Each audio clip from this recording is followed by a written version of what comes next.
माझे नाव सिद्धार्थ. माझं आयुष्य रियाभोवती फिरणारं. रिया आणि माझं नातं म्हणजे एक सुंदर गाणं होतं. पण प्रोजेक्टच्या निमित्तानं तिला 15 दिवसासाठी शहराबाहेर जावं लागलं. तेव्हा माझ्या आयुष्याची लय काहीशी बिघडली.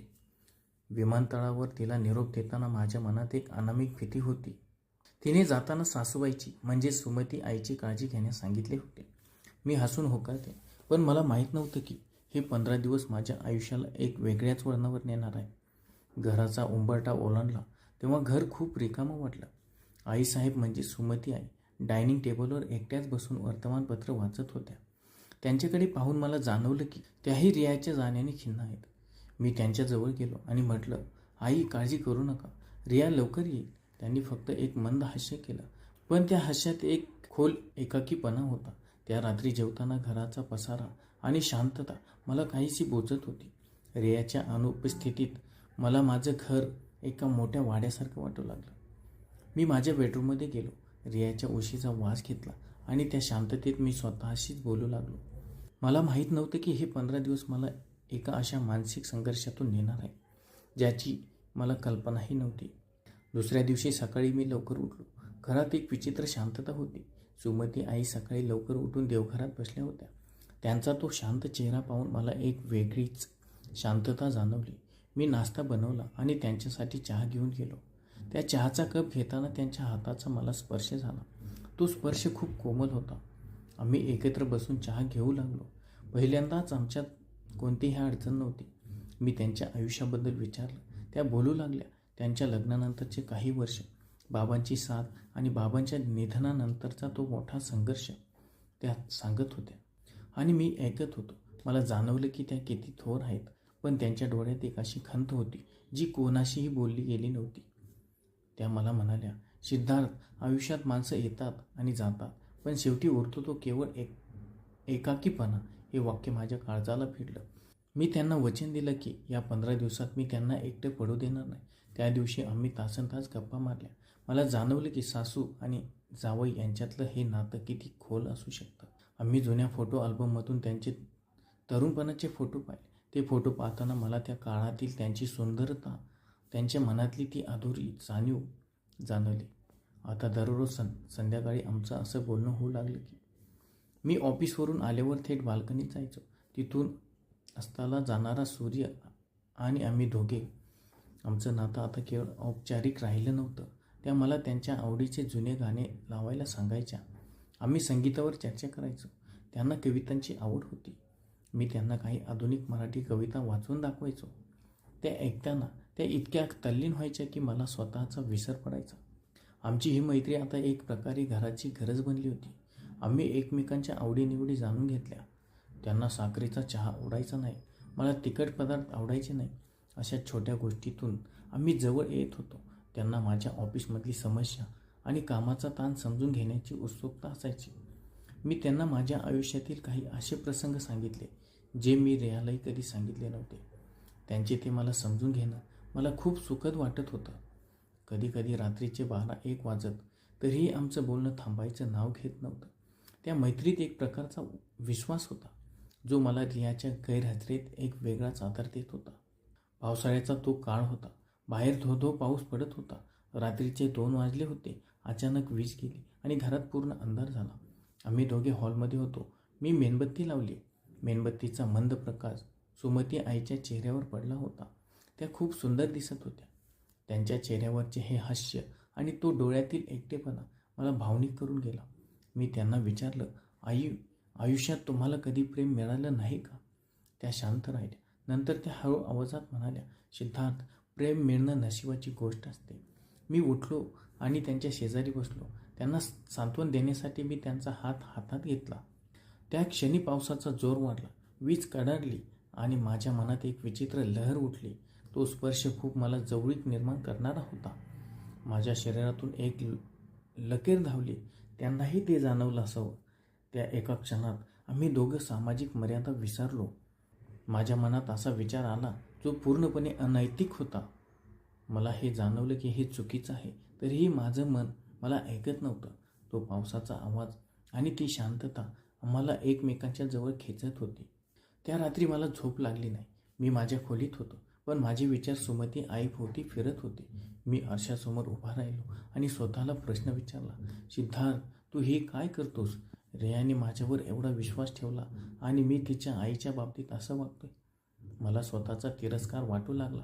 माझं मन 2 भागात विभागलं गेलं होतं. एक भाग सांगत होता की हे चुकीचं आहे आणि दुसरा भाग त्या क्षणिक भावनेच्या आहारी जात होता. हे नैतिकतेचं युद्ध खूप कठीण होतं. मला रियाची खूप आठवण येऊ लागली. मला वाटलं रिया आता लगेच आली पाहिजे. सासूबाईंच्या बद्दलचे हे विचार माझ्या मनाला खात होते. सासूबाई म्हणजे माझ्या आई समान होत्या. मग मी असा कसा वागू शकतो? मी देवापुढे जाऊन हात जोडले, पण शांतता मिळेना. त्या रात्री मला समजलं की आपण माणसाच्या गर्दीत राहतो, पण कधीकधी आपण स्वतःच्या मनातल्या अनैतिक विचारांच्या अंधारात हरवलो. माझे मन मला सावध करत होते की ही अधुरी जाणीव आपल्याला कुठे घेऊन जाईल. मी ठरवलं की उद्यापासून मी त्यांच्यापासून अंतर ठेवणार. दुसऱ्या दिवशी सकाळी वातावरण खूप तणावपूर्ण होतं. मी सकाळी लवकर उठलो, पण त्यांच्याशी बोलायची हिंमत झाली नाही. त्या स्वयंपाकघरात होत्या, पण तिथे खूप शांतता होती. मी नाश्ता न करता ऑफिसला निघालो. पूर्ण दिवस कामात लक्ष नव्हतं. मी फक्त त्या रात्रीच्या घटनेचा विचार करत होतो. संध्याकाळी घरी परतलो तेव्हा आईसाहेब हॉलमध्ये होत्या, पण त्यांनी माझ्याकडे पाहिलंच नाही. आम्ही दोघेही एकमेकांपासून अंतर ठेवत होतो.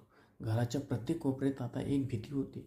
मला जाणवलं की सासूबाईंनी जाणीवपूर्वक स्वतःला माझ्यापासून दूर केलं आहे. त्यांची ही वागणूक मला अधिकच अस्वस्थ करत होती.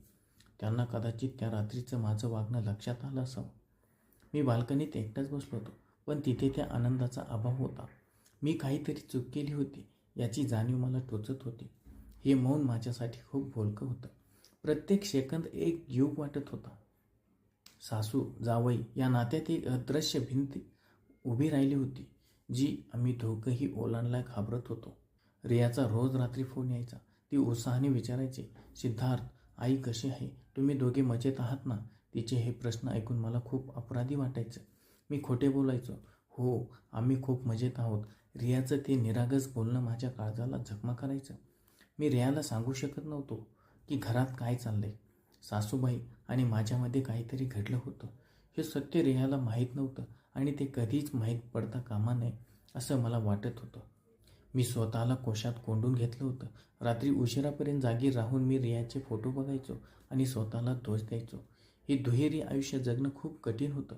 मला वाटत होतं रिया आता परत यायला हवी. तिचं येणं म्हणजे माझ्यासाठी एक मुक्ती असेल असं मला वाटलं. मी सासूबाईकडे बघायलाही घाबरत होतो. त्या काळात माझी मानसिक अवस्था म्हणजे एखादी दोषी माणसासारखी झाली होती. सासूबाईंनी मात्र खूप संयम दाखवला होता. त्या घराच्या कामात स्वतःला गुंतवून घेत होत्या, पण त्यांच्या वागण्यातला तो मोकळेपणा हरवला होता. एका रात्री सुमती आई माझ्या खोलीच्या बाहेर आल्या. मी दरवाजा उघडला तेव्हा त्या शांत उभ्या होत्या. डोळ्यात त्यांच्या कोणतीही तक्रार नव्हती, तर एक अथांग समजदारी होती. त्या शांत आवाजात म्हणाल्या, सिद्धार्थ, आयुष्यात अनेकदा आपण भावनेच्या लाटेत वाहून जातो. माणूस म्हणून चुका होणं स्वाभाविक आहे, पण त्याचं रूपांतर चुकीच्या वाटेवर होण्यापासून रोखणं हेच खरे संस्कार आहेत. त्यांचे हे शब्द ऐकून माझे डोळे पाणावले. त्यांनी माझ्या मनातली खळबळ ओळखली होती. त्यांनी मला एक असा आरसा दाखवला होता ज्यात मी स्वतःला पुन्हा पाहू शकत होतो. त्या म्हणाल्या, तू माझा जावई आहेस, मुलासारखा आहेस. आपल्या नात्यात काही मर्यादा असतात, ज्या पाळल्या की नातं अधिक पवित्र होतं. त्यांच्या या बोलण्याने माझं मन हलकं झालं. त्यांनी मला एक आधार दिला होता. त्यांनी कधीही मला दोष दिला नाही, उलट त्यांनी मला सावरण्याचा प्रयत्न केला. मला समजलं की प्रबलता म्हणजे काय असते. त्यांची ही थोरवी पाहून माझ्या मनातल्या अनैतिक विचारांची राख झाली. त्या रात्री मी पुन्हा एकदा शांत झालो. मी स्वतःला देवासमोर समर्पित केलं. मला समजले की हे नातं पवित्र ठेवणं ही माझी जबाबदारी आहे. मी पुन्हा एकदा मनापासून प्रार्थना केली. सुमती आईने मला मुलासारखेच मानले होते आणि त्यांच्या या विश्वासामुळेच या नैतिकतेच्या गर्दीतून बाहेर पडू शकलो. त्या 15 दिवसात आम्ही एकमेकांना एक नवीन ओळख दिली होती, एक प्रगल्भ मैत्रीची ओळख. आता मी पुन्हा एकदा रियाच्या येण्याची वाट पाहू लागलो, पण यावेळी माझ्या मनात कोणतीही अपराध बोध नव्हता. मी सासूबाईंशी पुन्हा एकदा मोकळेपणाने बोललो. आम्ही ठरवलं की आपण दोघेही या भावनांना एक नाव देऊया, आदर आणि प्रेम, पण तेही मर्यादा पाळून. माझ्या मनातलं ते वादळ शांत झालं होतं. मी पुन्हा एकदा स्वतःला एक चांगला माणूस म्हणून सिद्ध करू इच्छित होतो. मला आता कळलं होतं की नात्यात कधीही ओढाताण होते, पण नैतिकतेचा दिवा जपून ठेवला की आयुष्य पुन्हा उजळून निघतं. मी सुमती आईचे आभार मानले. त्यांनी मला चुकीच्या मार्गावर जाण्यापासून वाचवलं होतं. रिया परतली तो दिवस माझ्या आयुष्यातील सर्वात मोठा आनंद होता. ती घरी आली तेव्हा सुमती आई आणि मी दोघेही आनंदी होतो. आमच्या दोघांच्या नजरेत आता कोणताही अपराध बोध नव्हता. आम्ही दोघे आता रियाच्या स्वागतासाठी सज्ज होतो. रियाला आमच्या या बदलाचे कारण कधीच कळले नाही.